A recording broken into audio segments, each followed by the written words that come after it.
ये कहानी एक ऐसे गांव की है जो आधुनिकता से कोसों दूर था। एक ऐसा गांव जहां रोशनी के लिए भी दिए जलाए जाते थे।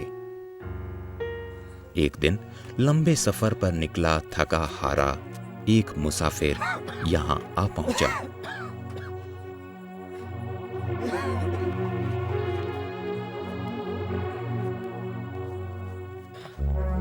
सुकन्या, सुकन्या,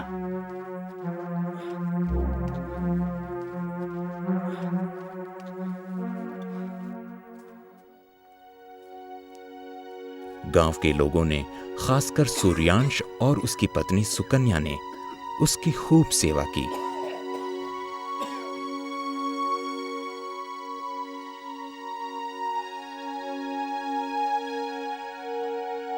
उसकी भूख मिटाई, उसे आराम पहुंचाया।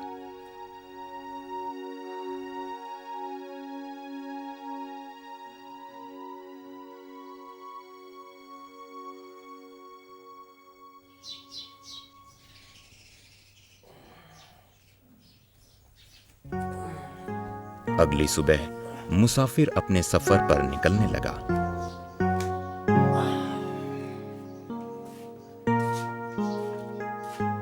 धन्यवाद करने के लिए उसने सूर्यांश और सुकन्या को जगाना ठीक नहीं समझा, पर शुक्रिया अदा करने के लिए वो एक आईना उनके लिए छोड़ गया उपहार के तौर पर। सूर्यांश और सुकन्या ने अपनी जिंदगी में कभी कोई आईना नहीं देखा था।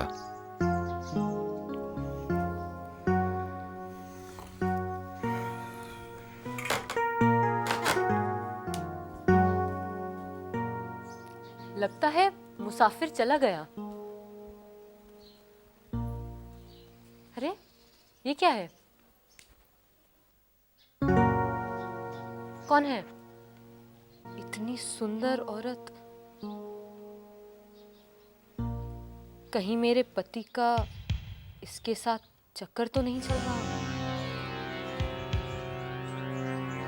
अब समझी, इसलिए देख रही हूं सूर्यांश कुछ बदल सा गया है। मुझसे प्यार भी कम करने लगा है। शायद क्योंकि उसका इस दूसरी औरत से चक्कर चल रहा है।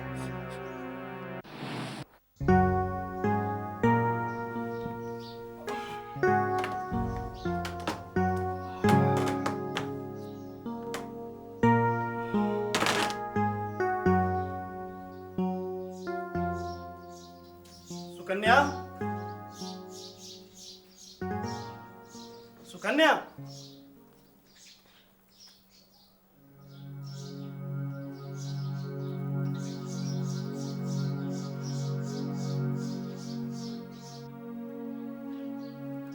इतना सुंदर आदमी कौन है ये? कहीं सुकन्या का इसके साथ चक्कर तो नहीं? भाग तो नहीं गई वो इसके साथ? दोनों पति पत्नी का ये शक उनका सुख और उनकी शांति छीन बैठा। सूर्यांश को लगा कि सुकन्या किसी दूसरे आदमी के लिए उसे धोखा दे रही है, और सुकन्या को ये लगा कि उसका पति दूसरी औरत की वजह से उससे दूर हो गया है। इस परेशानी को सिर्फ एक आदमी निपटा सकते हैं, पंडित जी। हाँ, पंडित जी।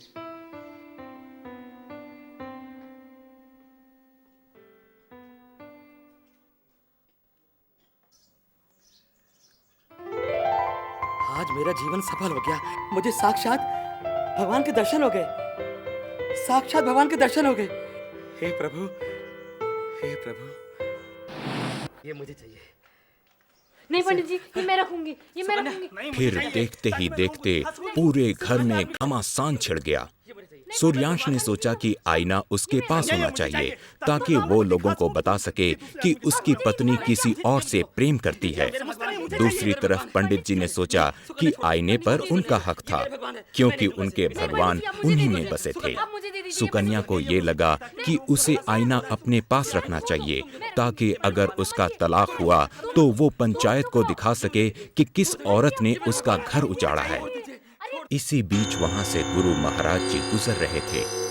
घर में मचा शोर सुनकर उन्होंने सबसे पूछा, क्या बात है, ये कैसी लड़ाई?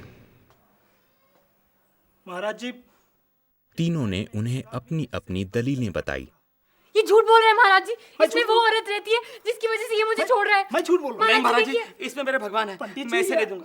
महाराज जी, मैं इसे नहीं दूंगा। गुरु महाराज जी ने महाराज फिर इसमें वो उनसे औरत कहा, रहती है ध्यान से सुनो, ये आईना है सुकन्या। इसमें जो तुमने खूबसूरत औरत देखी वो कोई और नहीं, तुम खुद हो। और ये तुम्हारा ही चेहरा है। और ये सजीला नौजवान भी तुम ही हो सूर्यांश, कोई और नहीं। आईने में दिखती सुंदर परमेश्वर की छवि भी आपकी अपनी छवि है पंडित जी। इस आईने के आगे जो रहेगा उसका अक्स ही इसमें दिखाई देगा। जिस सुंदरता को हम सब बाहर तलाशते हैं वो हमारे अंदर ही है। इस संसार में जिस चीज से हम आकर्षित होते हैं वो हम में ही है, बस हम पहचान नहीं पाते हैं। अगर ये सत्य हम जान जाएं तो जिंदगी का अर्थ मिल जाए। गुरु महाराज जी इतना कहकर वहां से चले गए। जैसे अपना चेहरा देखने के लिए आईने की जरूरत होती है, वैसे ही मनुष्य को ज्ञान की जरूरत होती है अपने अंदर स्थित आनंद को अनुभव करने के लिए।